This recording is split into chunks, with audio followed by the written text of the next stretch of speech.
and welcome to the Otherz podcast. I'm your host, Steve Penny. Joining me again this week, still my joint third favourite Brazilian. He has not moved up or down in the rankings, but he's holding strong. Rafa, how you doing, man? I'm very good, man. How are you? I'm good, thank you. I'm good. We had a few guesses as to who the three other Brazilians may be. Nobody has guessed correctly yet, so I'm not going to say anything yet. I'm going to leave it out there for a little while longer and see if anyone can come up with any more sensible guesses. Yeah. Let's try another one. I can, but you have You're to. determined to get this, aren't eh, you? Yeah, yeah, of course. Like maybe, but it's football related. But if you include yourself, two of them are football related, two of them are not football related. Oh, okay. That's a first. No, because every time that someone says something like that, it's always football related. So, okay. Wow. No, because when you take it off like the football, like there's so many options. Like I can because since I'm from Brazil, like there's so many great people that came from Brazil that can be your favorite Brazilians. But I would say maybe I don't know, like Sergio Mendes. No, is music related? Ah, okay. I will think a little bit Yeah, you keep more. thinking, mate. And anyone out there listening, again, you've had a few clues. He got one of them last week, and we know Rafa is one of them as well. So there's two more to get. If you can work out what who there'll be a prize for you. Oh, okay. Okay, now we're talking. Oh yeah, that's serious. Yeah, Now yeah. I'm gonna yeah, yeah, yeah. Now you mean business. Oh yes, no cash prizes, just merch prizes. Oh, if you just say congratulations, like I will be okay with it. Let's see if you can guess it before somebody else does. We'll let you have another couple of Okay, guesses in a couple of weeks' time. nice. All right, so this week we are discussing the 2004 track "Excuse Me, Miss" by Jay-Z featuring Pharrell. This has been on the list for a while. I never got round to it the first time round. It was never picked by anybody else. So I think you gave me two options earlier. This and what was the other one you said? I just wanna love you. That's it. Yes, Yeah. yes, both very good early 2000s Jay Z tracks. I prefer "I Just Want to Love You," but this one I thought it features Pharrell a bit more kind of prominently. He's in the video of this one, so it made sense to start with this. So I'll go through the usual facts about the song, and then we can get into chatting about it. So, like I say, from 2004, the 4th of February, the third and final single from if I can speak, from the Blueprint to the Gift and the Curse album. Not a great album, I have to say. Not one of my favorites. It's a double album, right? It is, yes. So one disc, sorry, being the gift, the other disc being the curse, as it were. But yeah, got to number one on the US Billboard Hot R&B Hip Hop chart and number 8 on the main US Billboard chart. Reached number 17 in the UK, so not great, but it did make it to number 30 in the year-end charts. So it obviously hung around in the charts for a while in the US it only made 54 at the end of the year. And 80 million views to date on YouTube.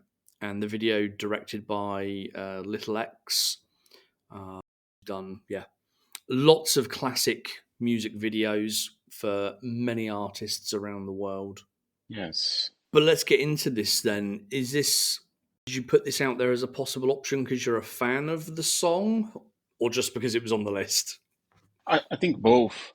Actually, like that era, like 2003 and 2004, is the era when I became a Neptune's fan. And I think like Jay-Z is my favorite rapper of all time is because of that era also, you know. And yeah, that song and Change Clothes, I think is and I sometimes I like I imagine in my mind that those three songs, like Excuse Me Miss, Change Clothes, and Fronting, is like a trilogy. Like one song is like a party in the afternoon, and then they go to a main event that is Change Clothes, that is a fashion show, and then the after party is that when they go to maybe it's 4040 Club, and they hanging around, and then Jay-Z pick up this girl, and so I that's why how I imagine in my mind, because it's all in the same era, right? Like I Yeah, believe, roughly. Yeah. excuse me, yeah, because Change Clothes came right after. Like I Change Clothes the first single from Black Album? Pass. I'm terrible with chronology and remembering dates, but Yeah, yeah, it's roughly around the same area. Yeah, I know that in terms of like Pharrell tracks, this was straight after Beautiful, I think. So in terms of Jay Z, he had just had Hovey Baby, which I think was off of this album as well. Then it was Excuse Me Miss. Then Crazy in Love came out kind of just after that. Page only shows me the tracks before and after, and then for Pharrell it was this had come out just after Beautiful, so Pharrell was riding high off the back of that still.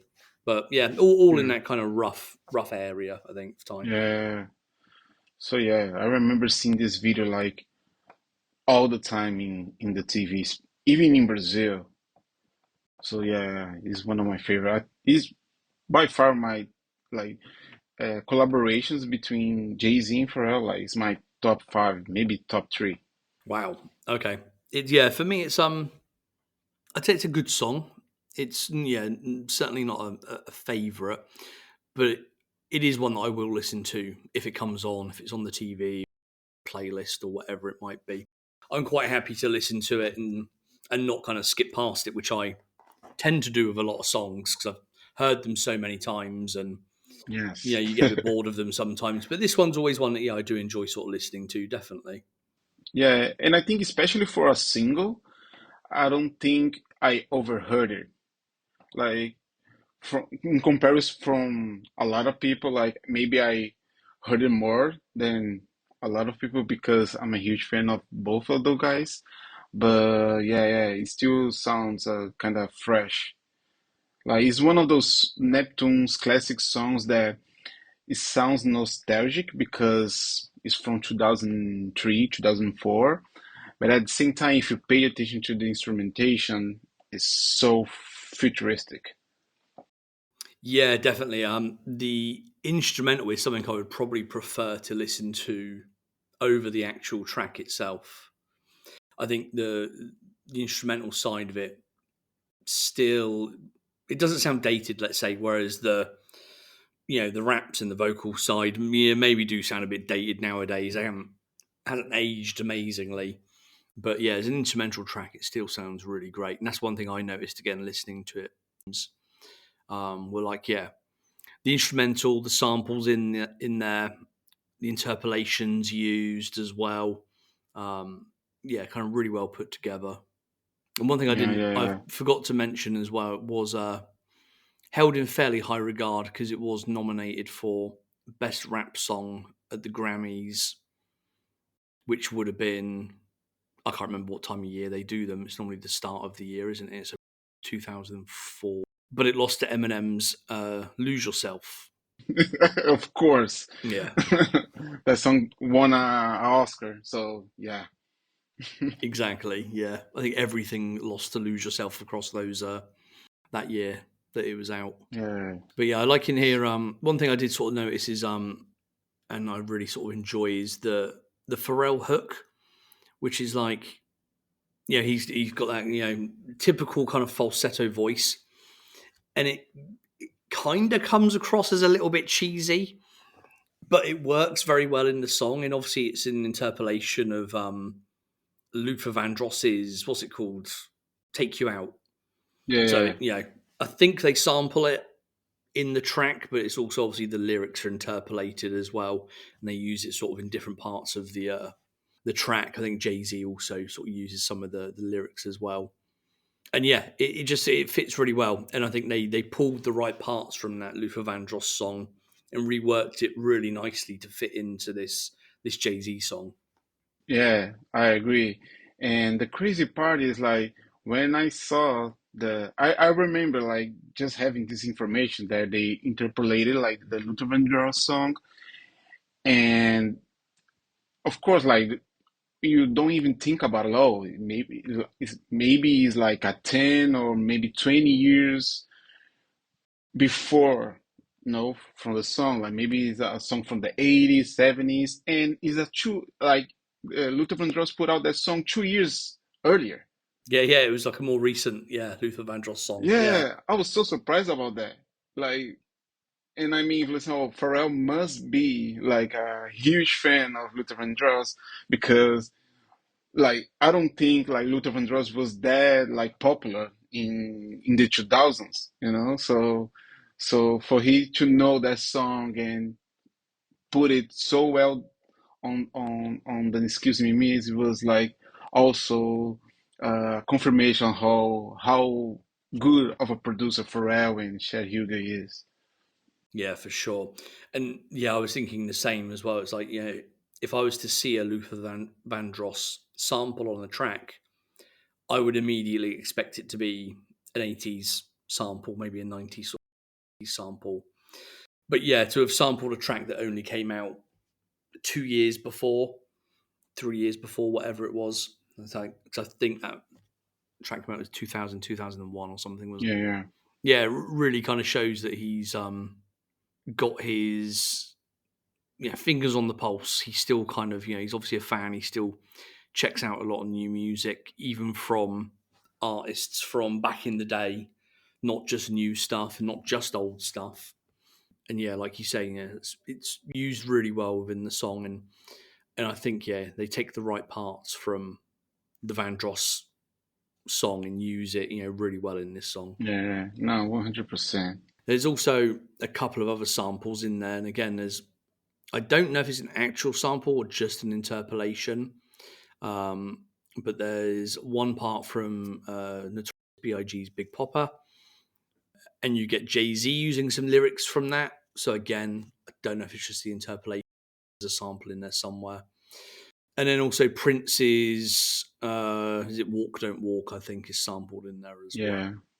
I think that one is a sample, right? Yeah. Because the drums sounds pretty similar. And also the vibe of the song. Like when I heard the sample earlier today, I was like, oh, that's what Pharrell meant I remember when Pharrell was talking about the when he got sued about blur lines, and he saying, oh, you can sue a person for copying a vibe, Vibe, yeah. and I think that's the case in this song. Like I think Pharrell like was inspired by the vibe of Prince's song. You definitely can't. Well, you shouldn't be able to sue somebody for a similar vibe, but the courts obviously disagree. Yeah, exactly. And oh man, and the but I was dying to find someone online to say like where the Neptunes came from, get the inspiration from the scenes because it's so crazy. Like I was listening just the instrumentals, and I was thinking. I remember when Pharrell said that "Strung Out" by Family was in, it was like Darth Vader riding in a Ferrari Enzo. And when he said that, I was like, oh man, that's so perfect. Like, that's so cool. Like, the video should be that. And when you think about Excuse Me Miss, I feel like it's the song that Darth Vader will have sex to it, because it's so futuristic. Like, I was imagining, like, Darth Vader with a bow tie, like, making Pharrell moves. You know what I'm saying? Like, he just with the. Sometimes Because it I sound. wonder how your mind works. Sometimes, Rafa. Yeah, me too. But yeah, it's so futuristic. It's like a space travel, something like that. Like exotic space travel, something like that. Yeah, and there's a, So it's nice. the main part of that track where it's that synth, and it's all almost kind of, I don't know the technical kind of terms or anything. Somebody out there will probably be able to tell us, but it's really kind of like distorted and kind of twisted, and like you say, it's got that kind of futuristic-y kind of sound to it, which yeah, really brings something to the song, definitely. Yeah, and it sounds, I don't know, sounds luxurious also.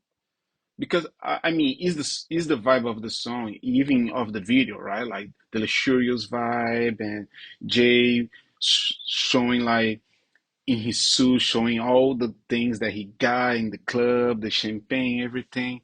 But the instrumentation also sounds like luxury. I don't know how to explain it, but it sounds like that. That's why I thought about Darth Vader, and I think Darth Vader is like the imperialist of the Star Wars. So he's a rich villain. So yeah, yeah. Your mind works in mysterious ways, my friend. Yeah.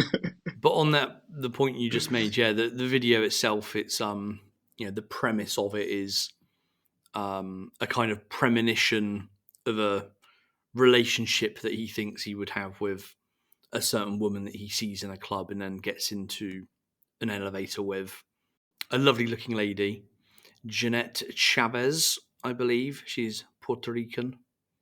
She Yes. also, I think, the following year won, and this shows how kind of dated this is and how old this is. She won the sexiest video vixen award Wow. at the Vibe Awards. Now, I don't, Wow. I don't think they have that anymore. Like, I know back in the Yeah, day yeah, there yeah. were like video It was a chicks whole and thing. stuff. Yeah, yeah, yeah. It was a whole thing. But I don't know whether we'd be giving awards for sexiest video vixen anymore. That's really dated I it. yeah, I think video vixens is today's like Instagram models, Yeah, it's the modern equivalent. Yeah, right? But no, but she's bad. Like she's nice. yeah. She also appeared in Kanye's Gold Digger Yeah, video, yeah. No, that dress that she's wearing on the elevator is pretty cool. and that's why Jay's mind went where it went, and he saw all Yeah, those yeah, things. exactly. My mind will do too, you know. And I was like, I remember like back in the day, like I never thought about it, but when I was watching earlier today, like that song is pretty much inspired by Beyonce, right? The song, the video, like it feels like it. Like when you go through when you think about the whole relationship, especially the era, and I think like uh, even Bonnie and Clyde, like the song was, I think was the first single of the album. So if and I was thinking like if Jay-Z decided to put Beyonce on the elevator, that song would be like way more successful than it was. Yeah, I saw a few people online sort of writing a sort of similar thing, saying it kind of tied in with, yeah, perhaps his sort of relationship with her, and it was mainly potentially based on that, and the way, yeah, he originally saw or met her and envisaged, he would eventually sort of date her and be in a relationship with her. So there's definitely a chance, yeah. Yeah, yeah, yeah. And the song was released, you say in February, right? Something like that. Yeah, so I that's when I think like Jay-Z is a genius because he's pretty near from the Valentine's Day. So I would imagine like how was it on in the US? Like the song, the video, and people wondering who the woman that he's talking about. Yeah, it's pretty cool. I did notice going through the sort of video today for the first time, properly really looking at it, and the song as well. It was also of the era where product placement was very heavy in a lot of music videos. Obviously, this video and other hip hop videos of the time had quite large budgets, let's say, and obviously those budgets have to be paid for by, well, normally the artists and the label, so they find ways to obviously supplement some of those costs. So I noticed in this there's a cigar brand that you see. He's smoking a cigar in the opening shot, and then I think in the next shot maybe it cuts across and shows the brand of the cigar. I can't remember what they are. There's also obviously Cristal mentioned, Armadale vodka. He obviously mentions his own shoes, the S dots. There's Maybachs. There's what else is there? Oh, the Gaia 97, which is a wine that he says he's drinking. There's also a shot of Yeah, various luxury cars in there. There's also multiple shots of were they Motorola's, the two-way things? I think they were Motorola ones. So yeah, I think there's at least a couple of brands in there that have probably contributed towards the recording costs of that video by having their products in there. Maybe not some of the bigger ones like Mercedes and stuff like that, but the cigar brand, the Armadale, I would imagine they've probably yeah, paid a few dollars to be in there. yeah, 100%. But probably like not Cristal though. Like I don't think Cristal like put any money on that because No, you they know, they wouldn't have, because I think Cristal was obviously just mentioned in the song and two of the lines, but Cristal famously didn't want to be associated with hip hop and rap and stuff like that. So yeah, I can't yeah, imagine they were involved, but yeah, Reebok perhaps, because obviously the S dots are shown quite prominently and mentioned in there, and yeah, whichever the cigar brand was as well, paid a little bit of money to have their logo shown on the screen right at the start. yeah, 100%. And the club is it was probably 40/40 club. Yeah, I'm not sure. I saw it was shot in New York and in New Jersey as well. So, yeah, there's a chance it could have Oh, been, yeah, yeah. but I'm not sure of the exact location.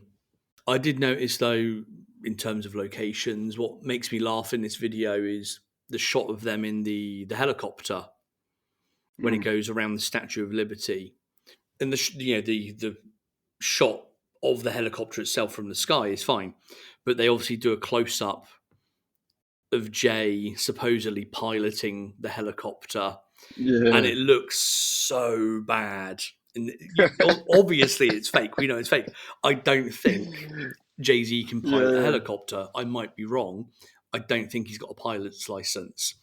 But just the way Yeah, it's exactly. shot at a really awkward angle, just really close up, it looks so bad. And it's like the one of the few negative points about the video. It just like it was really cheesy and not well kind of cut in there. Yeah, yeah. It's like when in music videos they decide to put some people like playing football. It's, it's always so fake. Terrible. It's always so bad. It's the same.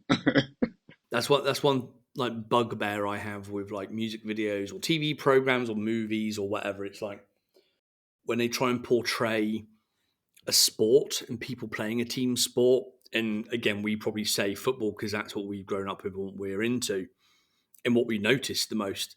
And you watch it Yeah. and it's just like you can quite clearly tell these people have never kicked a football in their lives. They've just been told, stand there and pretend you're playing football, and they don't know what they're doing. Yeah, exactly. Like, I think or you see that a maybe little it's bit just in the Beautiful video. I think there's a couple of girls in that are kicking a football about, aren't they, in a little five-a-side type pitch. And I think there's yeah, one girl that runs up and just toe punts it like really hard. It's like, you've never kicked a football, have you? Oh my God. yeah, yeah. No, but I remember like about that scene is, and I remember that scene so clearly in my mind because I remember like I was dating a girl and she was saying, "Oh, those girls cannot play football," and I was like, "Oh, really?" I was not paying attention to that at all. I was paying attention to their asses. So that's why I was, oh, okay, that yeah, you're right. Yeah, while we were all enjoying the scenery beautiful, I think that's one thing I did notice immediately. So I always tend Yeah, to. It's yeah, like, that's not a footballer. You're in Brazil by the beach. You must be able to find at least one attractive woman that can actually play football. There's lots of them about, but no, they just Yeah, obviously 100%. pick an attractive woman and just make her kick a football. Exactly. Just kick it like a Yeah, kid. There yeah, you go. with your arms flailing out by the side, and yeah, terrible. And yes, Yeah, that also goes for Jay-Z's helicopter piloting. Yes, he's not good at that. yeah, exactly. And one thing about the video that was I was thinking about like today, like because I always think change clothes as a video was part of the transition of fashion in hip hop, but I think Excuse Me Miss did that. It was like the introduction because even Jay-Z style and the whole vibe of the video is more mature. The way they dress, is more classy, luxurious, and that's why, like again, like that's why I feel like change. Excuse me, Miss and change clothes and fronting is all related because it kind of have the same vibe, you know. Yeah, something I noticed as well. It was obviously you've got the shots of them in the kind of club scenario where they've got. I think Jay has like a tuxedo on. Pharrell, when he's singing the hook, has that black suit and like the black satin type shirt. We've also I noticed, which I hadn't really seen before, like a teddy bear, like a diamond teddy bear pendant on a necklace for whatever Yeah, reason. yeah, Fair enough. yeah, Um, so yeah, there is that kind of more sort of grown up aspect to it. But then you've also got like with that first shot that opens, it's Jay in like sneakers, jeans, and like an Adidas track top. Later on, we see Pharrell similar as well, sort of sitting back, and he's got I think maybe it's a Puma track top. It's like the black it one is. with the red piping. Yeah. One thing I did notice as well, he's wearing like some kind of brown leather sneaker, and I couldn't work out what they were. I was trying to sort of pause it in the video Who earlier. who Pharrell or Yeah, Jay? Pharrell. Oh, So okay. when he's sat on the stool singing and he's wearing that track top and the jeans, yeah, he's got like a brown leather sneaker on. I was trying to work out if it was a pair of Bapes or something else, but I couldn't quite tell from the video because they were kind of. But yeah, you've kind of got that juxtaposition with the different sort of outfits they wear. That sort of super smart to casual, but still high end kind of luxury as well. Yeah, I remember that Puma tracksuit like so vividly because I wanted so bad back in 2004, and I remember like trying to find it or even something similar, and I actually find something similar, but it was from Adidas, and it was black and green, and I remember like I wore that tracksuit so much, even in the summer, So you because I still love it bought so it. You much. still went for it. Yeah, yeah, yeah, yeah. No, I love because I remember I was poor, so I remember in 2005 when I found like I don't know, any clothes that was camouflage that looks a little bit like Bape, I will buy it just because it was camouflage, just because it was red camouflage or any different color. Because it's pretty easy to find camo clothes when it's the traditional colors like green and yellow, something like that. But when it was the other colors, it was so difficult. And every time that I found any piece that was even resembled with the Babe camo, I was buying. So yeah, even and I remember that Puma tracksuit Pharrell had. I think he wore it a lot that tracksuit back in 2003, 2004, and he put out like a photo shoot that he was wearing it that tracksuit with a huge um, fur jacket, Yeah. That's what I was going and to I say. re- I'm not sure it's exactly the same one because that one that you're talking about with the fur jacket, that has like a Puma logo on the chest. yeah. But the one in this video, it doesn't have a logo on the chest. Although it does look very, very Oh, similar. And it's the same style, the same kind of fit and everything, which is why I oh, assumed it was okay. Puma. is a little bit different, and there isn't a logo on it, which is why I was kind of in two minds as to whether this was an actual Puma one or not. Oh, okay. I'm going to pay attention because I was so in my mind. I was so sure it was Puma that I don't even pay attention. But yeah, so so I remember that photo shoot. So I remember like in Brazil, you cannot wear like a fur jacket because there's no place in Brazil that you can wear that. Like it's always hot here in Brazil. Most of the country is always hot. So I remember when we came to live in here in Spain, and the first year I tried to get a jacket a little bit similar to that. So every time that I wear You went that to hold on. You went to Spain in the south of Europe, a holiday destination all year round for people from all over the world, and you were like, "This is cold enough for a fur jacket." yeah, no, but You're it was not mad. fur, but a little bit like that. But it's Just a cold. jacket. Like what? Put some shorts and a t-shirt on, man. Man, no, but it's cold for us, like for Brazilians, like people from South America, it's cold. Madness. And it's funny because I think I was speaking to you maybe last week or something, or maybe on the other podcast we did, and it was like -20 over here or something. And I think you said it was like 14 degrees where you were, or 13 degrees, and you were like, "Oh, it's cold," and you had your cardigan on, like you've got now, with your t-shirt Yeah, underneath. And I'm like, shorts and t-shirt weather, man. That's shorts and t-shirt weather. yeah, man, it's different. That's Sorry, like, sorry. I need a fan on. Yeah, I'm sweating. You get 13, 14 degrees. That's warm. Yeah, no, not for me. Sorry, we have different weathers and shit. Yeah. One other thing I was going to mention, just while we were sort of kind of on the topic of the clothes and things like that, and also we mentioned things I didn't necessarily like about the video or the song, is the kind of the ad libs that Jay-Z has towards the end, where he says, "Throw on some Scooby Doo's. That means shoes," and that Yeah, is such a pointless, cringy line and thing to yeah, say.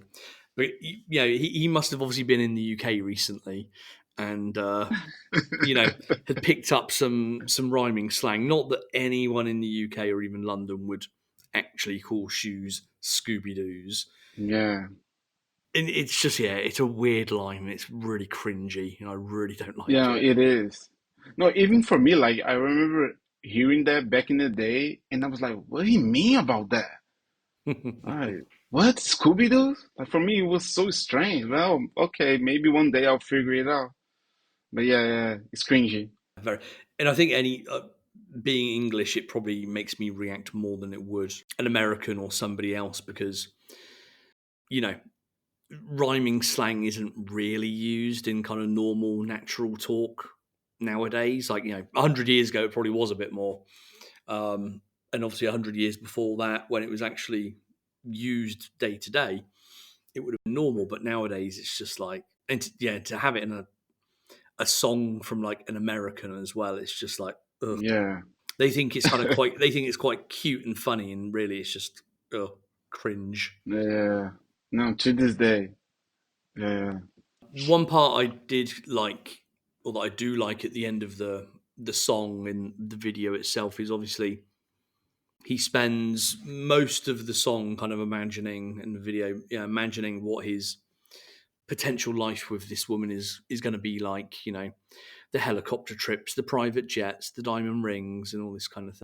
But he finishes it by saying, "And before I jump out the window, what's your name?" what's your name? And it's just like, because obviously he has moved so fast that he's not even paid attention to her name.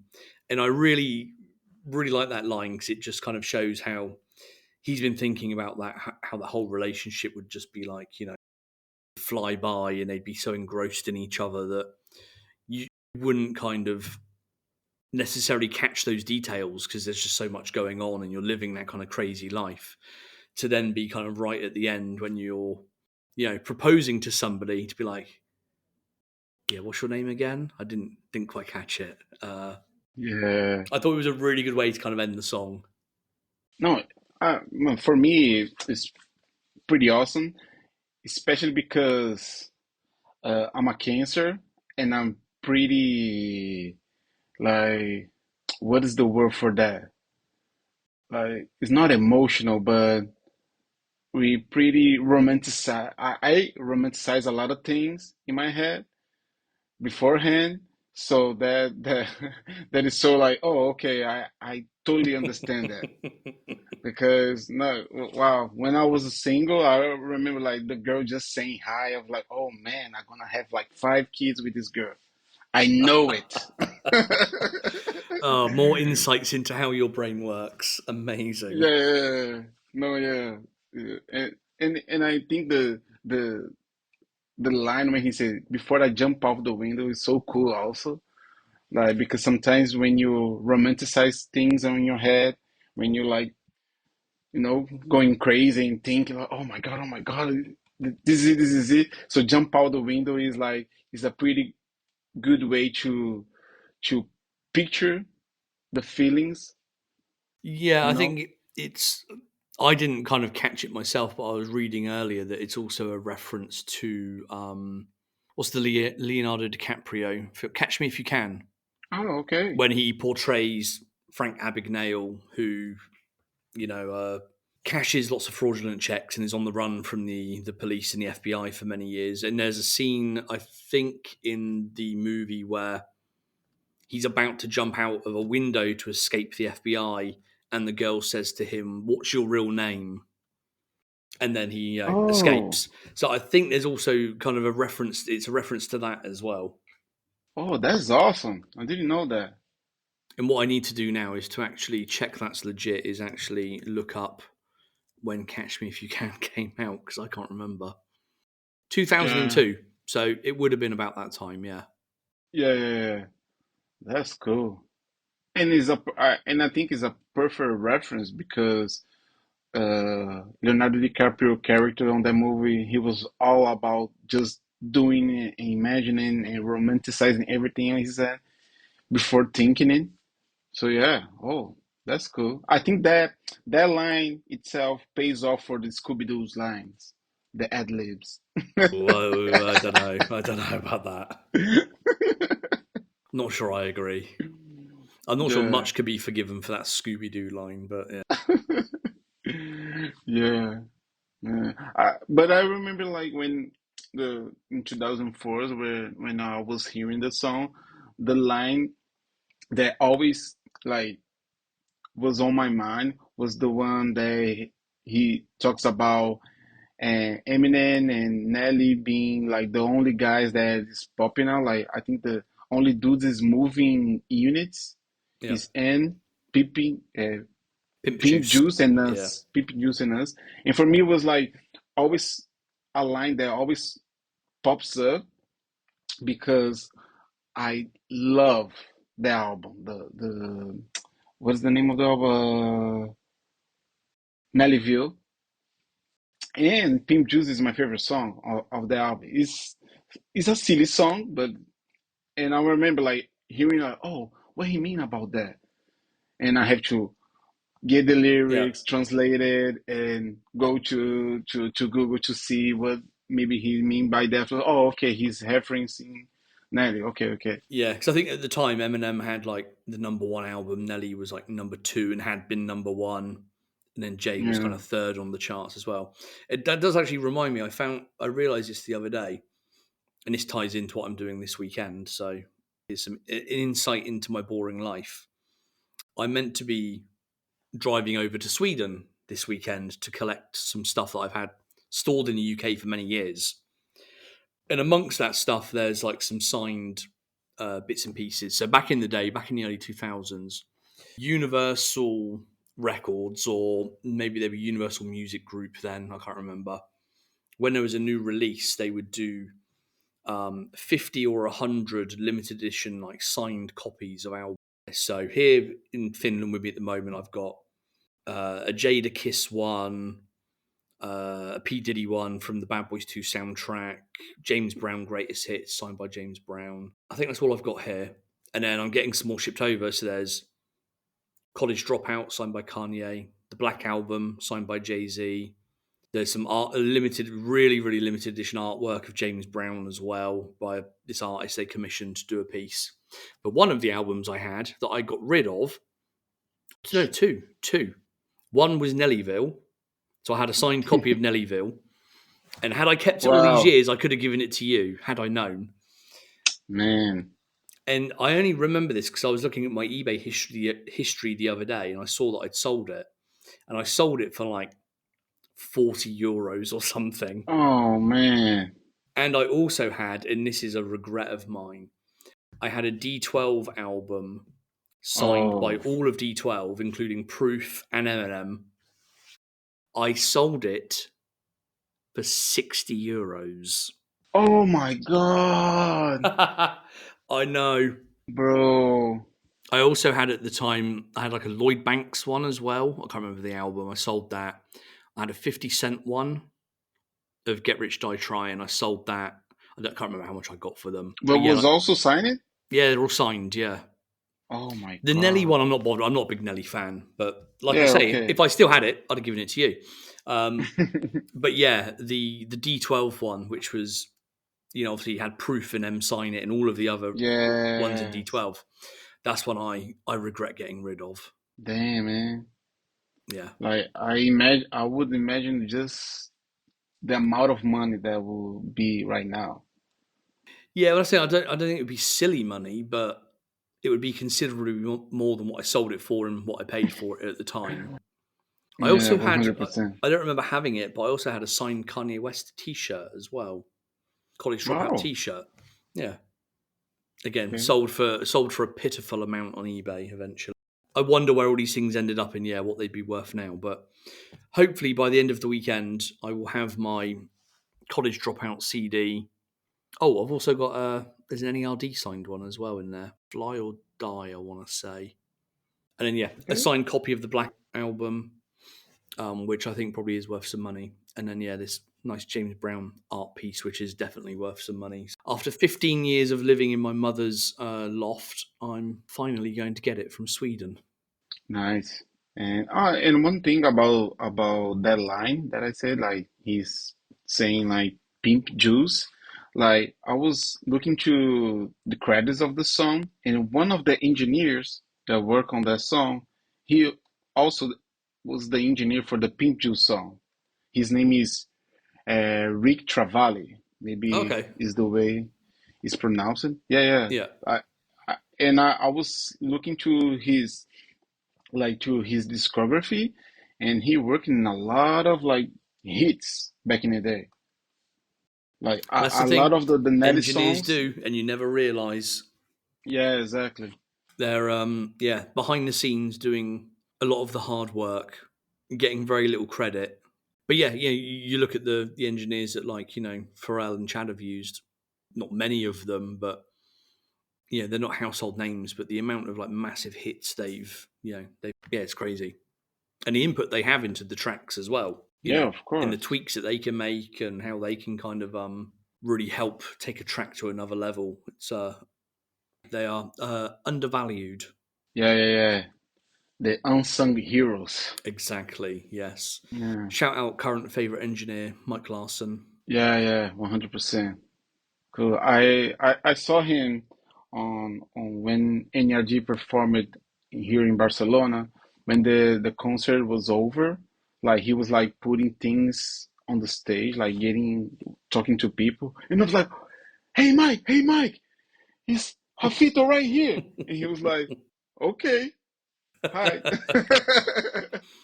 Because I remember like back in the day we were talking on Twitter, and I remember in if I am not wrong, he used to I think he was already working with Pharrell and Shad on the Star Trek forum. So if I remember correctly, I think he was the one that contacted me on the forum and saying like, "Oh, we are actually trying to choose like what's the it's like when you are I don't know how you say it, but when you are like moderator, Yeah, is moderator. that the word? Yeah, Like yeah, a moderator from the forum. So he was like, yeah, "Oh, since you're from Brazil and I think you are the only one from South America, we want to make you a moderator on the forum." Oh, okay, thank you. So okay, so since then, like we always like send a message a little bit, like talking. I was asking some things for him about N.E.R.D, Neptunes, and everything. And I remember like on Twitter back in 2014 or 15, he started to follow me, and we started to talk a little bit, something like that. And when he was there, I was like, oh, he knows me. Like, hey, it's me. And he was like, okay. But of course, like who there's the so fuck are much, you? so many people on that moment. Like, okay, of course I know you. Yeah. Yeah, I also had the pleasure of meeting Mike when I did the Shay interview, and we got to hang out. And yeah, I only briefly sort of said hello to him. He was also kind of acting as the official photographer, I think, on the tour as well. So he was taking some like shots during the gig, and he got some good shots of me and my kid. And he very kindly sent them over to me afterwards. So I've got a couple of them, I think, printed off, Nice. and they're in my hallway. And yeah, Mike's always, if I have the odd kind of random question about how something was made, or if I've read some, internet rumor about how something was made and I'm not sure, he's always the man that I DM and ask and try and get information out of. Nice. Oh So yeah, man. shout out Mike. Shout out to Mike. Like, oh man. The An episode with him will be awesome. Like the amount of information, the good information that he has. Oof. So yeah, people listening, if you'd like to hear Mike on the show, then feel free to politely harass him Instagram. And Yes. yeah, we may be able to convince him. He did say yes previously, but I know he's obviously a busy man and obviously currently works with Pharrell. So, I'm sure there are boundaries and, in terms of what can be said and what can't and what other work he can do and stuff like that. So, and confidentiality and things. So, it's understandable if he can't. Yeah, that would be a great episode. Picking his brain about things he's worked on and how things were put together and how they kind of come about. And yeah, he has done a couple of other podcasts in the past, so maybe we can reach out to him again and I'll see if I can convince him. Yeah, nice. Good luck with that. Right, should we move on to some other bits and pieces? Yeah, of course. Let's start with some follow up from the last show where we're going to introduce hashtag Steve was right. I initially said there had been 3 LV shows to date, and Rafa corrected me and said, no, there's 2. But in my heart, I knew that I was right. So when I checked the show notes after to kind of prepare them and get the links, I did indeed realize there were 3 shows and I wasn't going actually mental. I hadn't imagined one in my mind. So there was the original one, the first one, I should say, on in Paris on the Pont Neuf. Then the second one, which we kind of forgot about, which was the Hong Kong show where Airplane Tickets was debuted and where they did the video for that as well. And then the third one that we were talking about last week, which was back in Paris again. So hashtag Mm. Steve was right. Yeah, okay. You got it. It is, I don't want the applause that like I'm cleverer than everyone else, but I have to say it. Otherwise, at some point, someone listens to that episode and then they send a message going, actually, when you recorded that, it was actually 3 shows, and here's the date of them, and here's who was in it. And it's like, yeah, we fucking know. So just to cover my own Yeah. back. The next thing I had, just very quickly, did you watch the Super Bowl halftime show? I think last Yes. weekend or whatever day it was with Yeah. I watched the it. mighty Usher. Did you enjoy it? Yeah. Yeah, I enjoy it. Like I, and it was better than I thought it would be. Like, but I really like the performance in general. Like, Usher is such a showman that is like, there's no way he will do a bad thing while performing. but I noticed that he didn't sing. Like he didn't sing a lot. Like because I think he was like dancing so much, and I mean the guy was in rollers while Roller dancing and skates, singing. yeah. So yeah, I did yeah, notice that, yeah. That was a yeah. bit But left field. yeah, I it wasn't was just expecting that. yeah, yeah, exactly. It was just one thing that I noticed a little bit because he was not singing a lot, but of course, like he was doing all that stuff. But yeah, I Yeah. enjoyed. He had a bit of a backing track for certain bits, and then there were some bits where he just, I guess, couldn't get the breath out, couldn't get the words out because he was dancing and stuff as well. But I think he probably covered 60% at least of the vocals, which isn't bad when you're dancing, doing a quick run through of 10, 15 songs, and also, like you say, fucking spinning around on roller skates and stuff as well. Like, we Yeah, can forgive exactly. him, I think. But Yeah, yes, no, of course. I enjoyed the show, and I mentioned it just because obviously there was a Neptune's track in there, obviously, but we also had the new Usher album come out. Was it the day before or a couple of days after or something? Yeah, And there's one Pharrell track on there, Cold Blooded. Have you listened to the new track? yeah. Listen to it. Yeah, I mean it's okay. I think I preferred the beats than the song in general. And what I felt was while I was listening to the song, I felt like the beat was better, and I would prefer like other artists to do that beat. I don't know if I, but in general, I think is a good song. You know? Yeah, I listened to it once when it came out, and then I again listened to it earlier today just to remind myself of it. And yeah, similar view. It's an okay track. It's not mind blowing or groundbreaking in any sense, and it'll probably take a few more listens for it to grow on me a little bit more. Again, yeah, not bad, but not amazing. But I wanted to mention Mm, it in case for those people that do look out for new bits and pieces from Pharrell. I think it's co-produced with The Dream, co-written with The Dream as well. yes. And it's track number 4 on the album, so you can go and have a listen to that. One Yeah. other topic I wanted to bring up, and we're already kind of almost at an hour, so maybe we'll keep this short this week and we can continue next time as well, is BBC and kind of what's happening, I say, over there in the various places where BBC exists. And I thought we could maybe have a little chat about some of the changes that have happened over the last sort of few years and what our thoughts are about BBC these days. I think I've been fairly vocal on here previously about what's good and what's bad and what changes I've liked and what I haven't and stuff like that. So I'd like to kind of get your opinion on some of it as well. So maybe if I start with some of the the recent happenings at BBC since we've been away, because obviously it was a couple of years since the last podcast and we talked about BBC. Mm-hmm. So I think since then, I can't remember if this happened before we had the last lot of podcasts or after. I'm not sure of the exact dates, but BBC EU kind of became the luxury arm of BBC. I'm sure we talked about that announcement on one. So you've got the US, which just is general, not mass market. That's the wrong way to put it, but they're putting out more stuff than the other parts of BBC, more consumer focused, more attainable fashion, kind of lower price points. And then Japan kind of does their own stuff. They do attainable stuff that's affordable.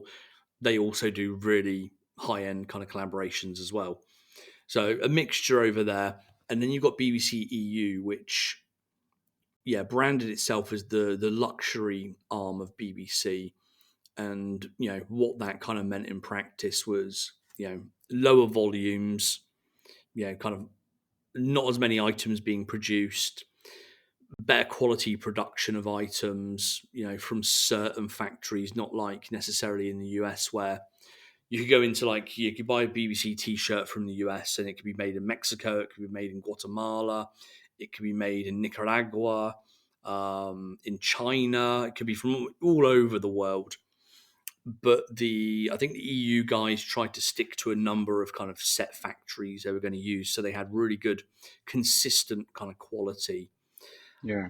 It also meant, obviously, being the luxury arm of the brand, that the prices went up because the perceived kind of quality was going up as well. So you're paying more for a t-shirt, a hoodie, a hat, whatever it might be, if it's come from BBC EU, which obviously we both know because we both buy those things. Exactly.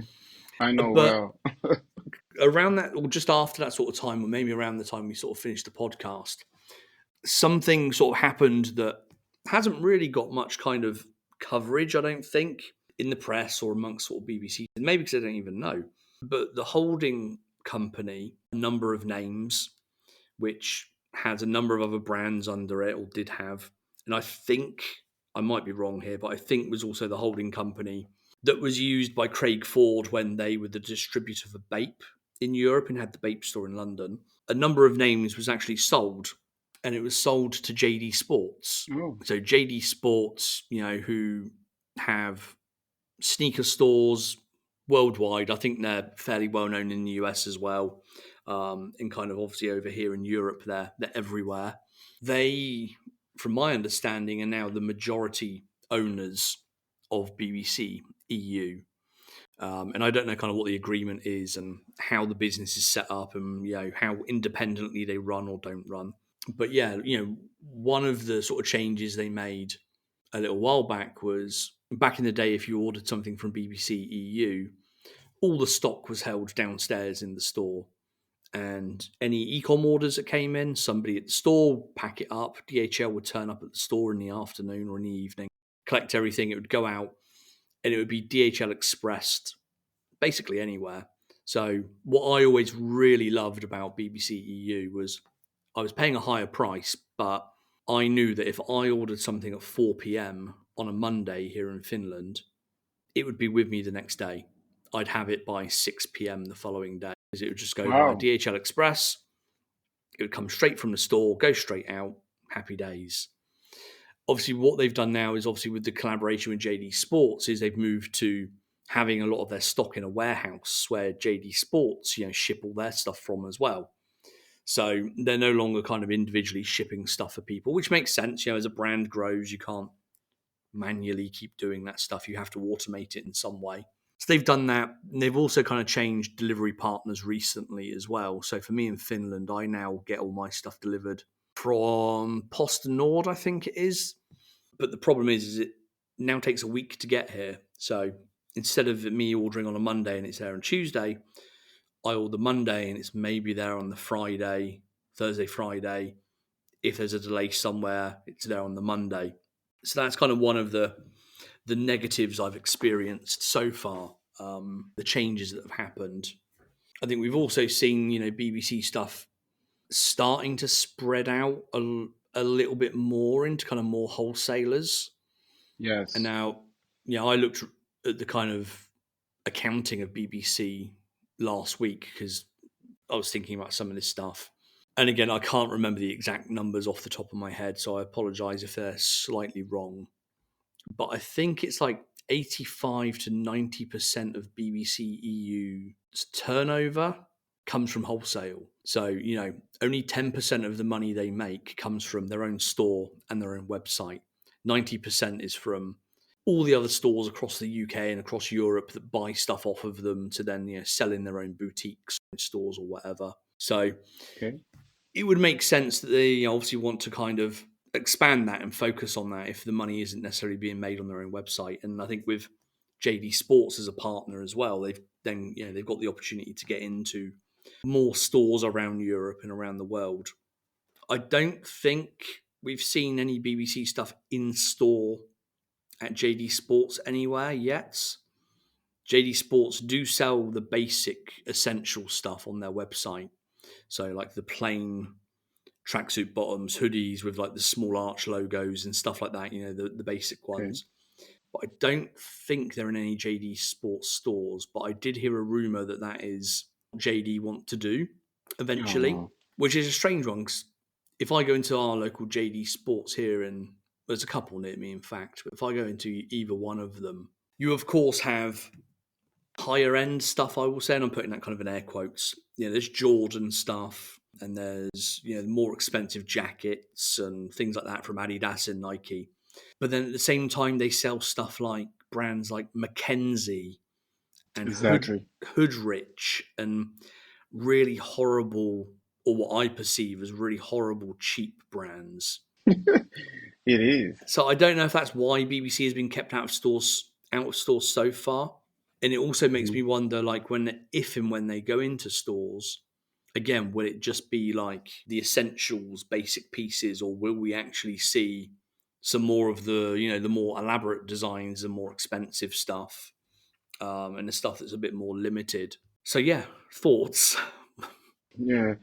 Yeah, and I think it's best for the brand, 100%, because especially because the JG Sports stores, they don't have like, I don't know, Yeezys, for example. Like they don't have like 300 euros sneakers. They're not high So end, are they? They're not luxury. There. yeah, exactly. Like nobody, like a customer from JG Sports is not going to enter the store and gonna get a 250 euros hoodie, for example. They're not gonna get it. But maybe people will buy BBC from JG when they going to, I don't know, on promotion, on sale, you know.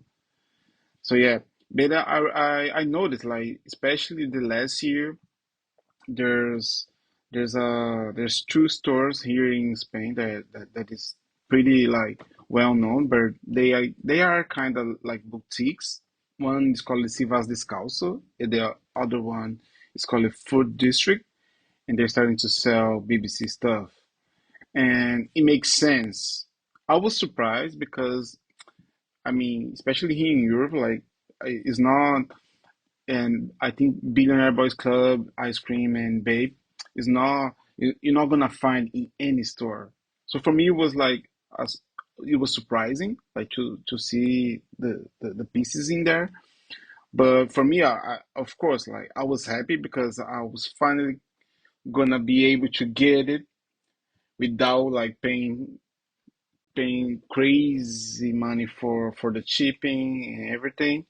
And especially because you can go to the store and look to the pieces, like prove it and everything. But it makes sense for those stores. It makes sense, especially here in Spain. Like people that go to those stores, to those boutiques, is gonna like, oh, okay, I'm gonna buy this 300 euros varsity jacket because it's for me. And I don't know at all about JT Sports. Yeah, we've just got like the first boutique over here selling BBC.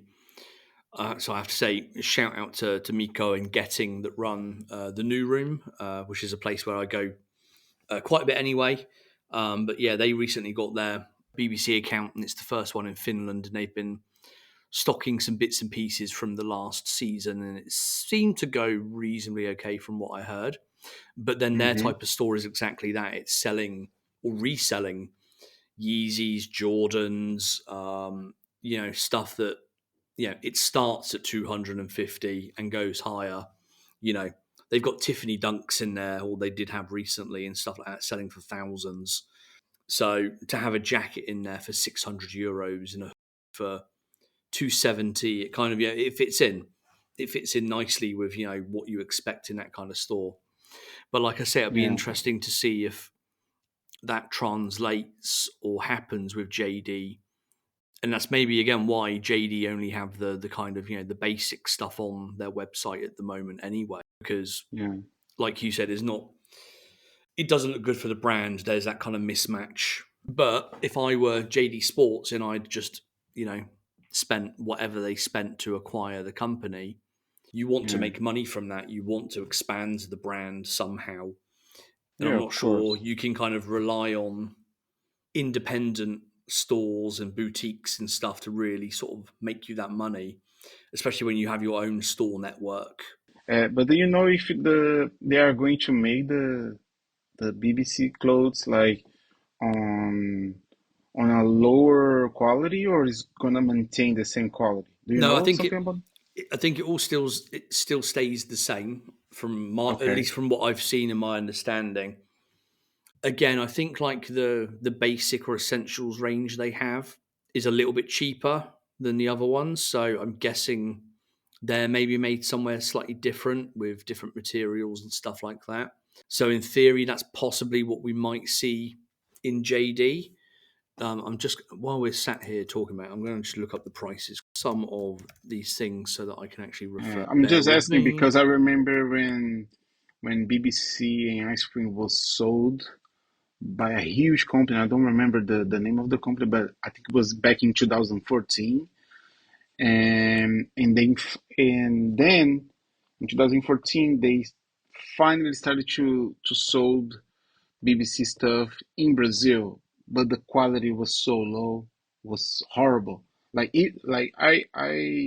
have friends that they are huge fans from Pharrell, from the brand, and they were not buying it because they Yeah, see like, oh, this t-shirt is a piece of yeah, shit. but that's what we have to remember is that's a separate business. That's like that was the kind of US side of the business that was sold to Iconics. Iconics was the Oh company yeah, that owned it, that's the song. and then Yeah, kind of put it in every department store imaginable. And again, they're the ones that then went out and started to get everything manufactured in Guatemala, Nicaragua, Pakistan, all these kind of places all over the world. So you would never get a consistent quality, and that's where those issues kind of came from. And obviously, when BBC was then bought back, they moved away from that. There is obviously some stuff that's still made in different places because it makes sense to do that from a cost perspective. But I think they've tried to reduce that a little bit.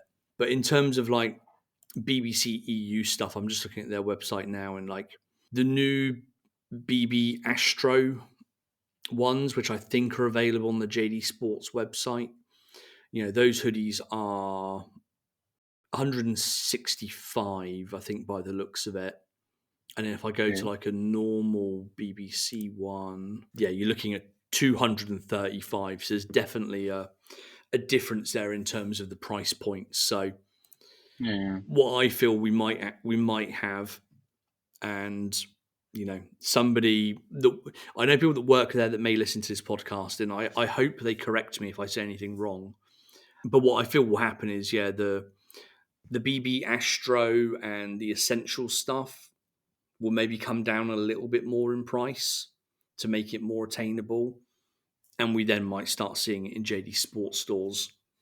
I think the normal kind of BBC stuff that's released, each season with new designs, new prints, and all that sort of thing, and it's 235, €250. I think that will stay as it is at the moment. With the boutiques in the places you would expect to see it, but I think we might start seeing some of the lower end stuff start to turn up in some of these JD sports stores, yeah, yeah, of course. which is it's good to kind of get the brand name out there, but at the same time, like we've said, it depends how they do it because you could place it in a JD Sports store, and if it's next to the Jordan stuff and the slightly more expensive stuff in the store, then okay, it looks like a premium item, but if it's stuck on a rack that's got Mackenzie and Hoodrich next to it, then it's like, like Yeah, exactly. it's off-putting. It, yeah, no, 100%. And yeah, I remember when that happened in 2014 or in 2015 back in Brazil, like the some t-shirts was being sold by, I don't know, when we convert the money, I think it was being sold by, I don't know, 10 euros, 15 euros, like something like that. And the quality that you can see, the quality was pretty bad. Yeah, So BBC it was US had like, that period where you could go to like TK Maxx in the US, and you could pick yes, up a BBC or an ice cream T-shirt for a few dollars because obviously all of the big department stores were being flooded. They couldn't sell them, so they would end up in yeah, places like TK Maxx and that. yeah. But even that, like, because I remember when I went to New York, I feel that the quality, especially from the t-shirts, like the quality of the BBC from the US is a little bit. lower than the BBC EU, Yep, definitely. Yeah, they're made in and different places. Yeah, yeah, yeah, and that makes sense. But the things that we were getting in Brazil, wow, it was pretty bad, like yeah. pretty bad. There was a period where the quality was not great, and again, I think that's probably one of the reasons why not necessarily Pharrell himself, but his team kind of said, "We need to get this back. We need to buy back the company and get us owning it and managing it again and taking control of the quality." Because obviously he was so entwined with BBC. If you look at a BBC item, you think Pharrell. Yeah, If if your t-shirts are selling for €10 and they're shit quality and you can get them in every department store, that doesn't equate to the kind of brand that Pharrell is in himself. yeah, You know, exactly. And and I sort of think you wouldn't, from his team side, you wouldn't want someone looking at a BBC item that was really really shit, really badly made, or not badly made. Sorry, that's the wrong word. More cheaply made, let's say, nowadays, and then going, okay, well, the guy that makes that is head of like menswear at Louis Vuitton. Like that doesn't add up. It doesn't balance. Which is why they've exactly. obviously taken it back and they've improved the quality a bit and you know bought things kind of more in house again and I think limited their sort of suppliers and factories and stuff like that. But the US arm of the business is more of a mass market company and brand, just in general. And I think from Pharrell's side, I think is the best move that he can do because BBC will always be attached to his image. So of course, like even though he doesn't own the brand anymore, like everybody would think, oh, that's Pharrell's brand, like forever. That's not going away ever. So yeah, but how is it right now? Like he still owns a little bit of a percentage of the company. How is that? So my understanding of when they bought back BBC, it was done through an investment company in Miami, which is why there were a lot of people from Miami involved in the company when they moved stores in the US. The kind of store manager was Miami based. There were other people Miami based that kind of helped do stuff within the company. So yeah, it was an investment company, an investment arm of a company. They bought the shares back, I think, on behalf of Pharrell. So he obviously owns. I think he obviously owns a part of it. I'm not sure exactly how much, but I think the investment company kind of bought it back on his behalf, and it's kind of almost kind of held and run on his behalf, basically. And obviously, Nice. with the money that Pharrell and his team and are spending, especially in the Miami area, a Miami store, a hotel, a restaurant, housing projects coming up, all these other kind of projects across the US as well. Being kind of quite tight with an investment firm is obviously a good move because it allows you to get involved in all these other areas that he wants to be involved in. Yeah, of course. Yeah, nice move. Yes, those were my thoughts on BBC EU, and I would also just quickly mention BBC US. And I'm going to mention this just because I'm going to complain about and shout out Reg Stewart pointing this out to me the other day. I know like the US website had been changed a little while back, and if you go to the US website, it would say, look at your IP address, and it would say, you're from Finland. Do you want to stay on this US website? And you could say yes or no. Now they've changed something. I don't know if this is intentional or not, but the US website just constantly kicks you out to the EU website. It Yeah. is a fucking horrible experience. It is truly user hostile. And I say this as somebody who works It in is. I work in e-commerce. I look after the websites for 8 luxury brands, so I kind of know what a user experience should be like. It is user hostile. If I go to the US website now, it just kicks me to the EU website. I can then use the back button to go back to the US website and then click on something. But as soon as that page loads, it kicks me back to the EU website again. I can again go back to that page and click another thing, but back to the EU website again. It is fucking horrible. Yes. I, as a European person, and there are many people like me, am trying to get on the US website to buy something. Yeah. I know I order stuff from there. I know Reg does. I know there's other people that do. And while they don't necessarily ship to Europe, we use other shipping services and we buy stuff from there. Probably not a huge amount and probably not an amount that makes a difference to like BBC as a company, but we do. And we're trying to give them money and they are making it impossible. Me and anyone else shouldn't have to use a VPN or something else just to access a website to spend money. Oh, it's horrible. It infuriates me, makes me Yeah. angry. I played around with it just before we started recording this in case it was actually a bug and maybe they'd Mm-hmm. fixed it. But no, it was just as bad. And it made me angry just doing it and testing it. Yeah. But wait, I didn't know that I didn't know we can buy stuff from the BBC from US. You need a And US address, which is why we use so you need oh, like a okay. shipping service. So I have a shipping service which gives me an address in Florida. So I can order, it ships it to that Florida address, and then they know who I am, and they then send it on to me. Basically, Oh, it's okay, like okay, like a okay. No, no. forwarding service. Yeah, yeah, yeah. No, no. Ah, okay, okay, okay. I thought it was directly. Oh, okay. No, because Yeah, the last time that I bought something from there, like I use it also like that. yeah. But Back in the but day, yeah, it's they pretty did actually annoying. used to do international shipping. I think because I remember I used to buy stuff direct from them even up until reasonably recently. But now It's, it's just and it's I cannot understand who within the business made that decision that they would auto detect people's IP addresses on every page reload and always push them to the EU store. It's yeah. ridiculous and it makes me very angry. Yeah, yeah, especially because there's a lot of stuff that they have in the US, they don't have in the EU, here in Europe. So sometimes We don't have any of it. yeah, exactly. And sometimes you just want to look it. Yeah, You just exactly. want Yeah. to see what they have, because we are fans from the band.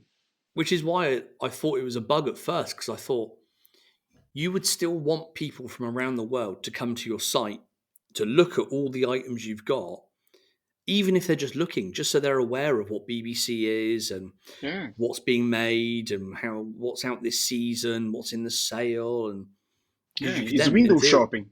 yeah, exactly, yeah. And when people window shop, they eventually end up buying stuff. Like me, Exactly. they go, I really want this. How do I get this? I will go and pay a service to ship it to me because that's how much I want it. Mm-hmm. But they're making it Exactly. so that like people can't even just browse the website. Like I say, I really hope this is some kind of oversight and some bug. And if someone listens to this, and I'll mention it to them directly anyway, but I hope they fix this or change it so that Yeah, yeah, yeah, people in other parts of the world we can at least browse the website and look at stuff because it's hostile, it's horrible. yeah, yeah. No, I agree. That's my rant for this week. Nice.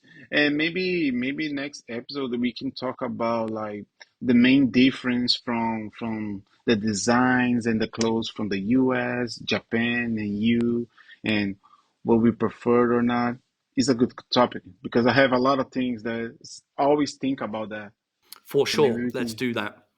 And yeah. just while we were about to sort of wrap up, I will ask because I've got a couple of things on my list. Have you purchased anything recently from BBC or just in general? Any recent additions to your wardrobe? No, not really. Like the last thing that I got, it was ice cream jeans, like pants. It Oh, was you got the pretty running cool. dog ones. Yeah, yeah, exactly. And I almost got some stuff from they they released a archive sale and it Yep, was pretty good. It was was. awesome. And I put like five things on my cart and Welcome I to my world. forgot to buy it Yeah, and the days passed and I was so heartbroken. I did something similar. I got one item. I got like the classic hoodie with like the small arch logo in like I think they call it hot yellow. It's like the neon yellow color. But Oh, okay, I know. I also had like, yeah, a couple of other hoodies, a couple of jackets. The jackets were like 65% off, and a Yeah, couple yeah, of yeah, really nice yeah. jackets. And I was like, I want those. I'm just going to wait a day or two and then I'll order them. And when I got back, obviously they were gone. So Yeah, all I got was a hoodie. man, I got nervous. I got pissed off just to think about it because I remember they had this sweatshirt, like a green sweatshirt. There there was like reading like Billionaire Boys Club, but it was like the logo was like these university logos, like the Hmm. roundup, you know. It was so cool. And it's pretty old. I think it was from like maybe 3 or 4 years ago. And I was like, oh man, I'm gonna get it. And but of course, since I have a woman, so I put She everything said, on the Rafa, side. yeah, Yeah, slow exactly. your roll, calm Yeah, down. exactly. And I'm like, oh, baby, look at all this stuff that I found pretty interesting. I want to purchase. Like, do you agree? Like, what do you think? And I totally forgot about that. And I got so pissed off, man. Oh, and all the prices were so good. So, so good. There were some good deals, yeah. And I've got like, and again, this is the weird. I'm going back into like what we were talking about, even though I said we were wrapping up.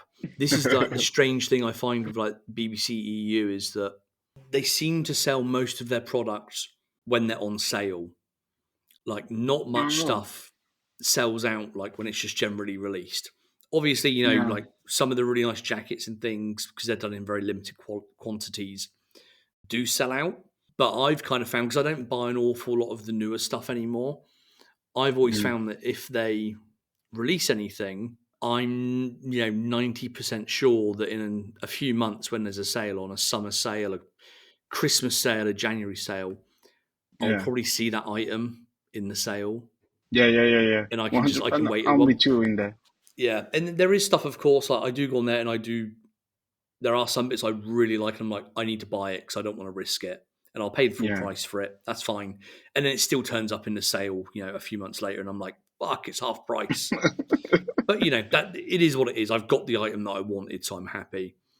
Yeah, yeah, Yeah, again, it's a weird thing because they're the luxury in air quotes arm of the company, but a lot of their sales come from sale events, come from promotions and stuff, which you wouldn't necessarily like. The luxury companies I work for and with, they don't like sales. They don't put sale icons on things. They don't promote sales because it's not seen in line with a luxury brand. So I yeah, always kind of find it a bit strange when I like it because I can buy stuff, but I find it strange that they're the sort of luxury arm, yet they're a kind of archive sales, sample sales, numerous other promotions and sales throughout the year to kind of shift the stuff that they haven't shifted. And I think it doesn't shift because of the high price point, basically. yeah, of course. Yeah. And I think like especially now, maybe is because now like you said, like JT Sports like is is one of the owners, but I'm starting to see a lot of sponsored things from BBC on Instagram, Twitter, all my social media. Okay. And yeah, and it started like maybe like 2 months or 3 months from now. Yeah, but I'm like every day I see at least one sponsored post on Instagram Yeah. or Twitter. Obviously, they want to sell more product, but I'm sure JD Sports want them to sell more as well. So I Yeah, guess when you've got, I think they have like obviously an in-house marketing team, but I guess they also have marketing people from the JD Sports side of things as well, who may or may not be involved and contribute to some of that as well. So yeah, there may be a kind of an active push to get the brand out there to more people. yeah. Luckily, I don't use Twitter, and nobody should. And I I'm one of the idiots that pays €15 a month to not see ads on Facebook or Instagram. So luckily, I never see any of it. Any brand. Nice. That's a luxury right there. Most definitely, and it's one I'm happy to pay for. No Nice. ads. Oh, amazing. Says the person that works in e-commerce. Yeah, yeah. The one other kind of item I was going to mention. We talked about this kind of privately last week or at the weekend or something. The new Jordan 4s, the Oh man, reimagined. Yeah, they came out. I've seen a few people that have managed to get pairs. They look lovely. I missed out on that, so I had to cheer myself up. And man, I went and found a website or a store in Germany that still had some of the Spizike lows in the Houston Oilers blue color from a few weeks ago. They were probably released a month ago, maybe. I think most mm, places have sold out, but I managed to find a place that had a few sizes left and had my size. So I purchased those and they should be delivered this week. So yeah, a BBC nice. hoodie for me, some Spizikes, which I love, which I think are very underrated Jordans. And that's it, It I think, is. for me I at the agree. moment. Yeah, yeah, yeah. I really like the colorways they put out. Like it was some of them are pretty extravagant, Oh, and but I yes. like it.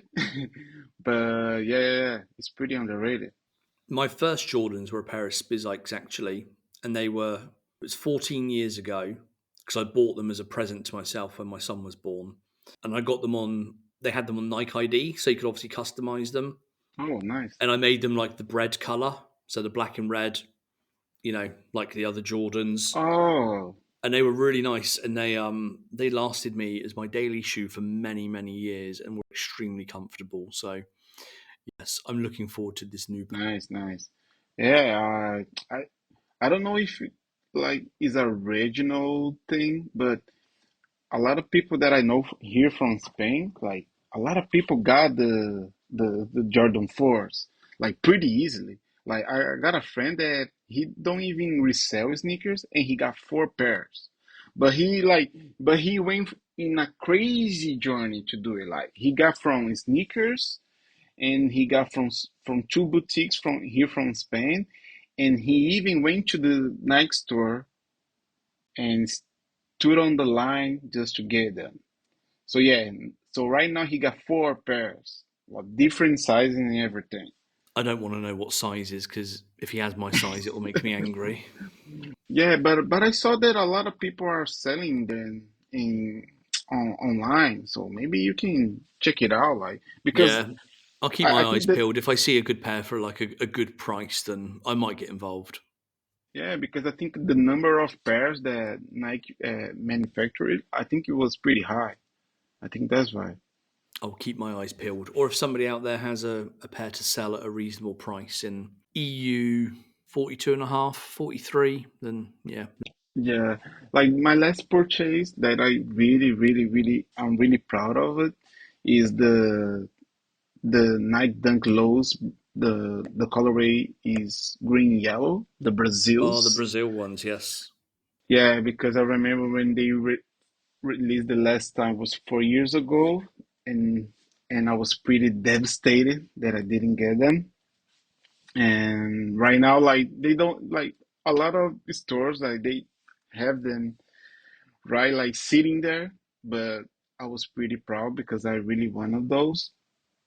And this weekend I went to a Nike factory store, like the outlets, and I Yep. got the up tempos, like it's like Oh, I saw your yellowish picture. Yeah. gold. Yeah, yeah, yeah. It's like a And the wheaty yellow, creamy sort of color, isn't it? Yeah. yeah, exactly. And I really like those because I remember when Nike did the collaboration with Supreme, they did the up tempos, but it was in gold. And gold is a pretty extravagant color to use in a shoe, but I remember like really wanting them. And I saw those. I was like, oh, okay, I'm gonna get it. And the price was like 70 euros, like 60% off. And I was like, okay, I'm gonna get it. And when I went to pay it, the guy was like, oh, it's half of that price also. So you're gonna pay like 35 euros. And I Double was like, bargain. what? I was like shocked for at least 30 minutes, shocked. I was like, man, I'm buying up tempos for 35 euros. Like, get get out of here. Yeah, that's a bargain. That Yeah, I really was pretty is. happy. Yeah. That's what I kind of wish we had over here. We've got like an Adidas outlet store in Vanta, sort of half an hour away from here. Sometimes has some good stuff, sometimes not. And also, like in Finland, you never really get that much money off of anything, even if it's at an Mm, outlet place or in a sale. So you don't really get many bargains. And then we don't. I don't think we've got a Nike outlet store here at all. No, just the Adidas one. So yeah, that's something I miss as well, being able to kind of go into a place and find bargains like that. yeah. And I don't know how you feel it, but I feel like the last maybe the last year, maybe the last couple of years, like Adidas kind of fell off when it comes to design and new things. Like I think maybe everything's pretty the same. Yeah, I've kind of always been of the same sort of mind. For me, Adidas make the best football gear and the best football boots. And that's what I've always worn, like when I was younger, when I played a lot and stuff. But Nike have always, for me, made the better sneakers and had the Yeah, better designs, or the designs that I personally like more, I should say, because they're not necessarily better, but the ones I prefer. Like my dailies are always a pair of Air Max 90 in a certain design or whatever it might be, or certain material. I've got numerous pairs, and then 97s now as well. I'm getting into, and the Adidas stuff is like, yeah, a bit stagnant.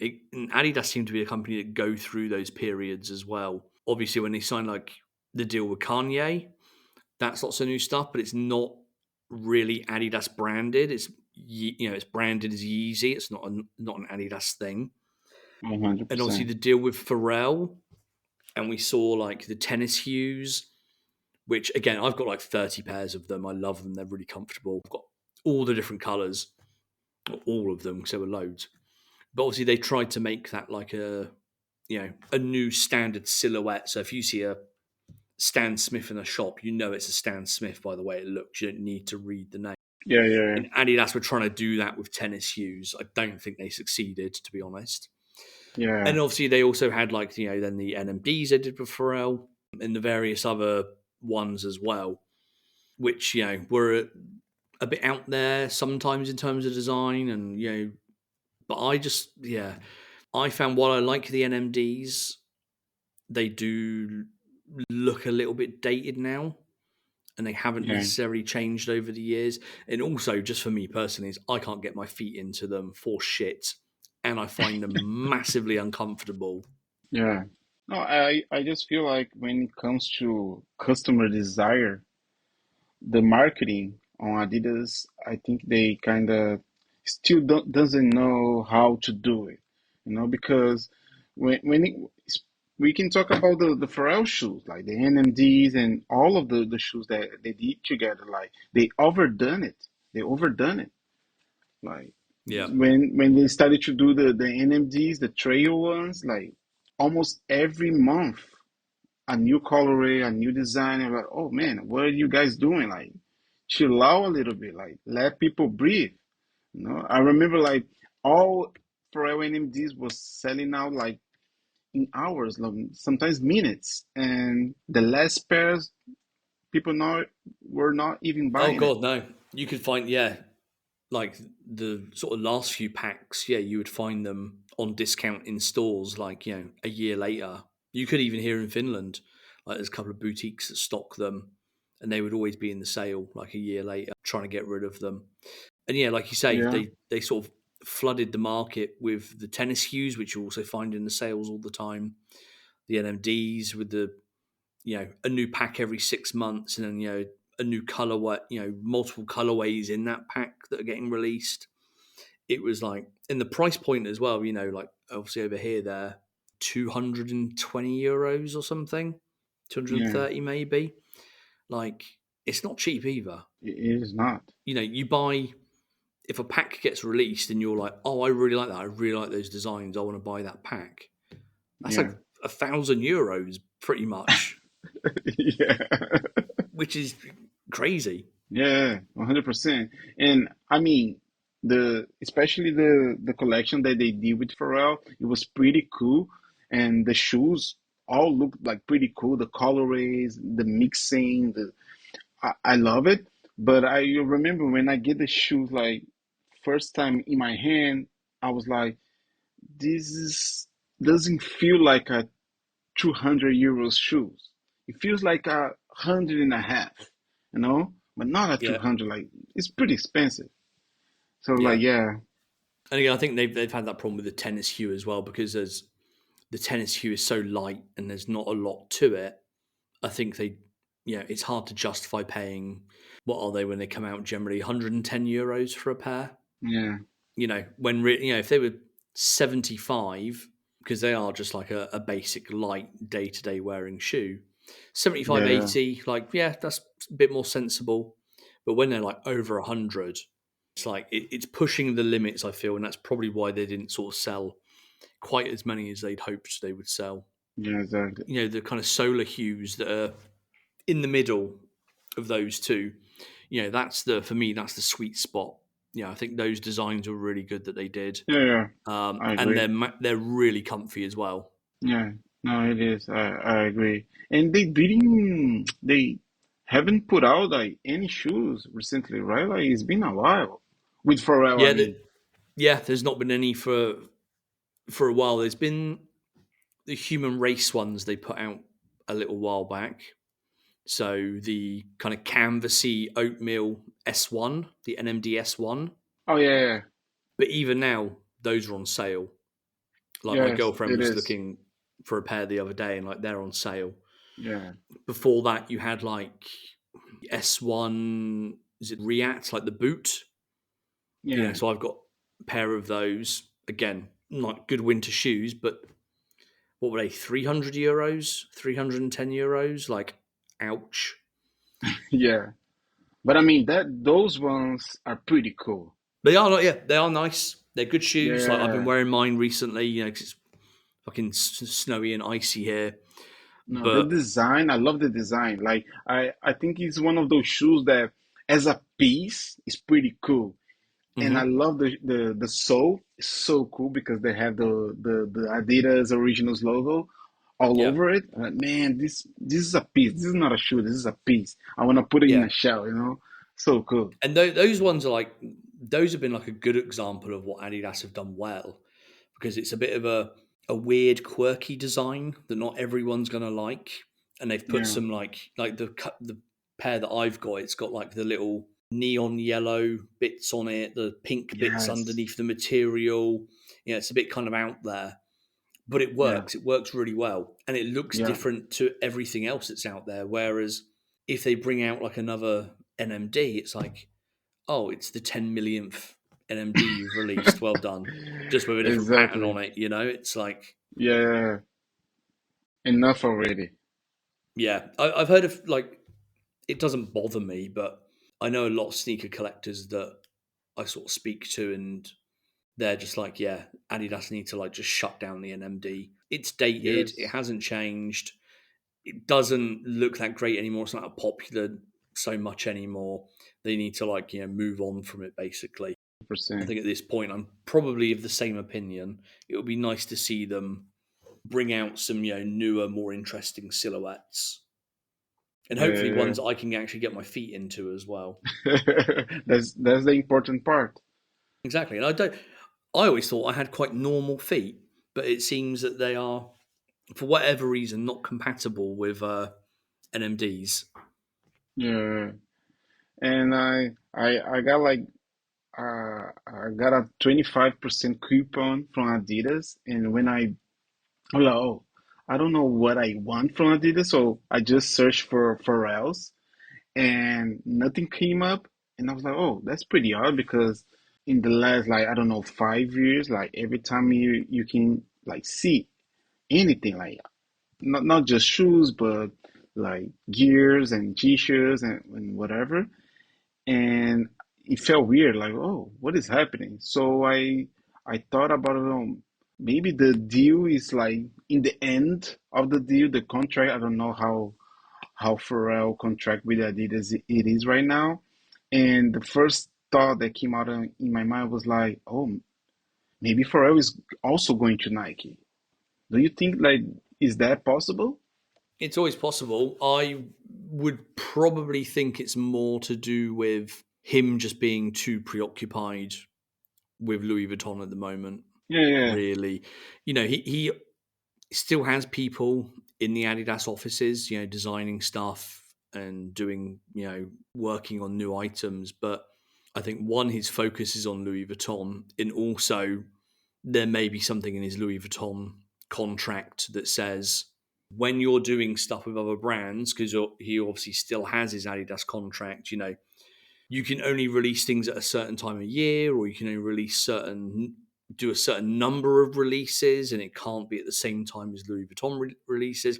And I know they're completely different brands, so there's no kind of crossover in terms of like yeah, someone was going to buy something at Louis Vuitton, but instead they're going to go and buy an Adidas item because it's Pharrell. That's obviously yeah, not going to yeah. happen.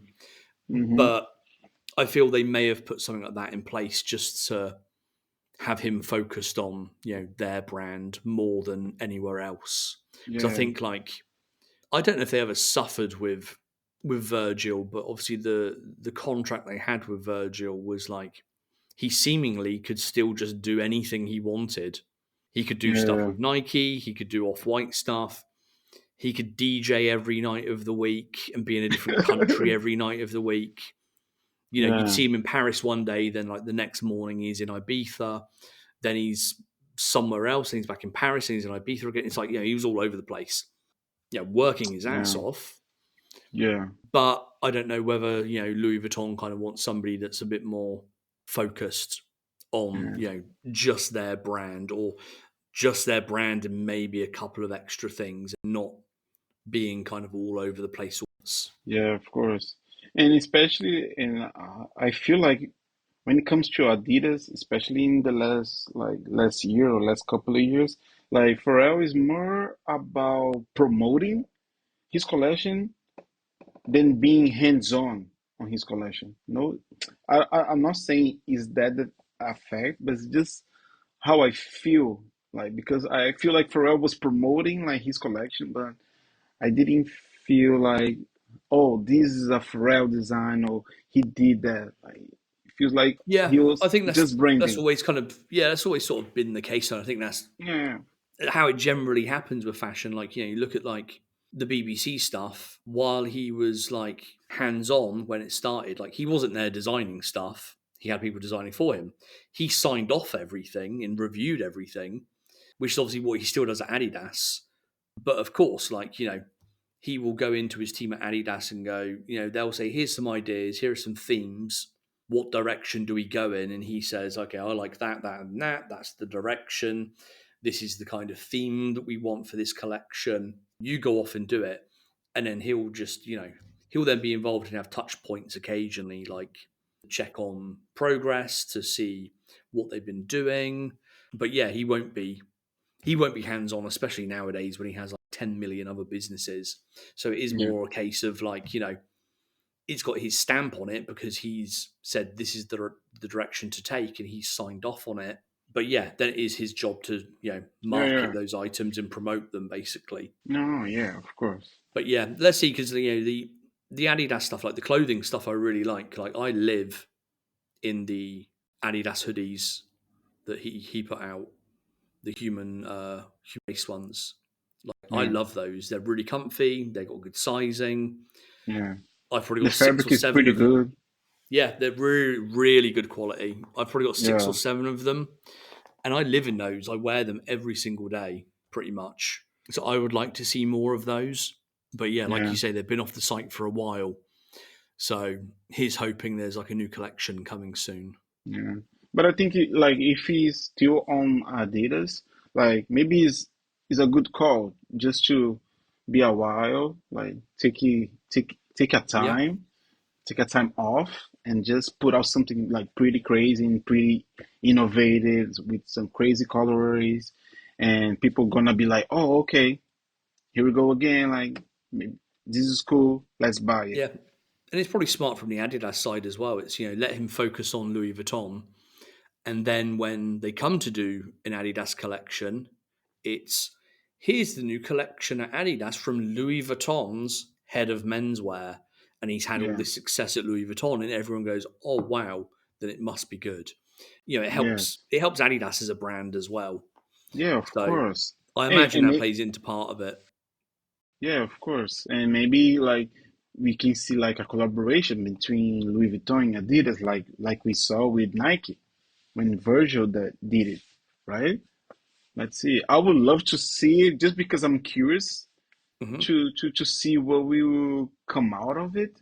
I would expect that. I think if everything is, on good terms at Adidas and his contract still has a while to run and he's maybe going to renew it or something, I would expect to see some kind of crossover with Louis Vuitton and Adidas. Like they'd be stupid not to.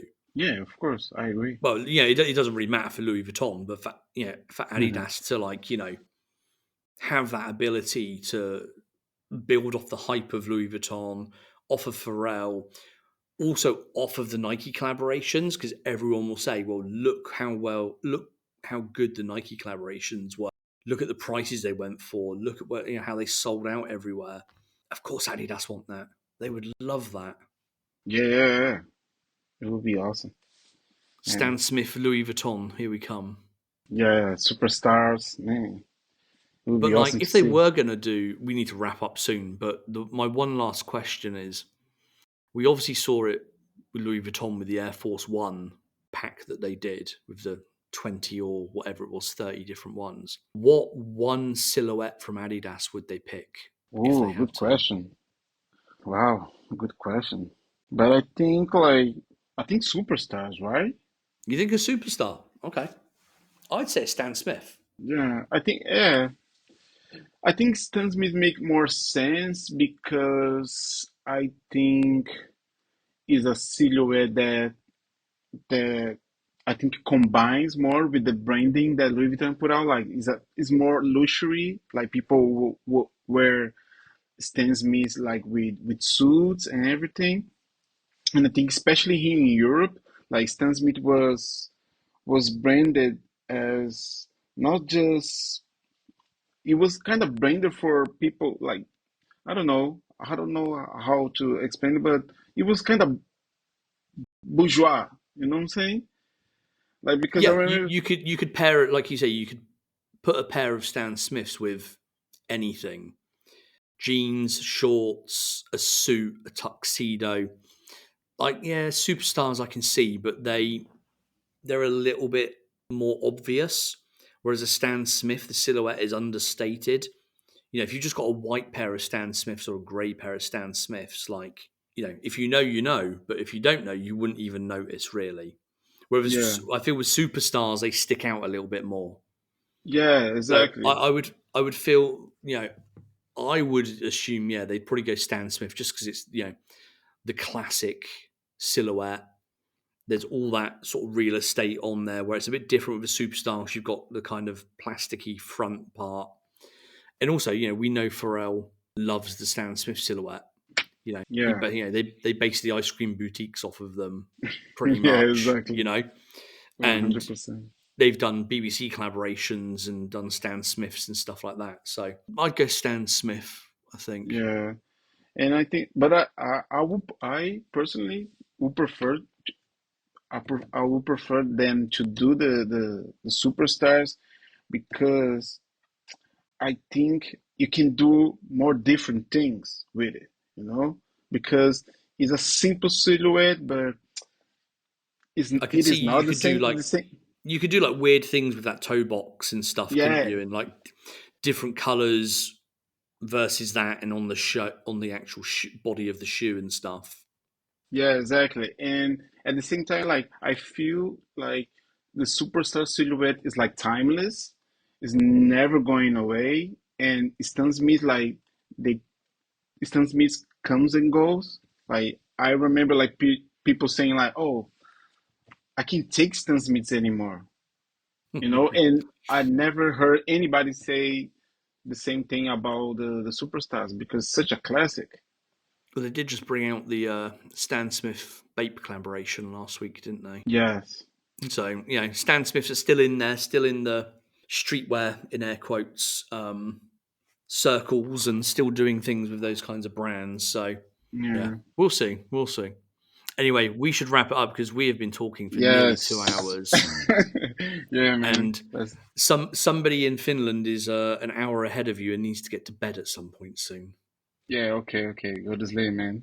Yes, thank you everyone for listening. As usual, if you want to find out information about the show and get the show notes and all those kinds of things, you can head over to the website, theothers.net.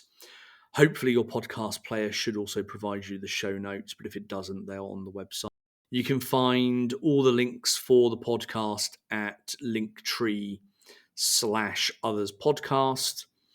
You can find us online everywhere at Others Podcast pretty much. You can find me at Steve R. Penny. Rafa, where can the people find yourself? Yeah, the people can find me at Hafito_Zerk. And also, I have another Instagram account that I design sneaker posters. That's called Sneak Cartel. It is sneak.art.l. So go there and Keeping it simple and not confusing at all. yeah, like I cannot. Yeah, the links will be in the show notes, so you can check those out. And wherever you've seen this posted online, there'll be the relevant accounts attached, so you can find us easily. But we'll wrap it up we'll wrap it up there for now, I should say. It's getting late now; I can't even speak. And we will be back in a couple of weeks' time with another episode. So we'll speak to you then. Yes. Bye bye. Yeah, man. Thanks, Steve. Bye bye.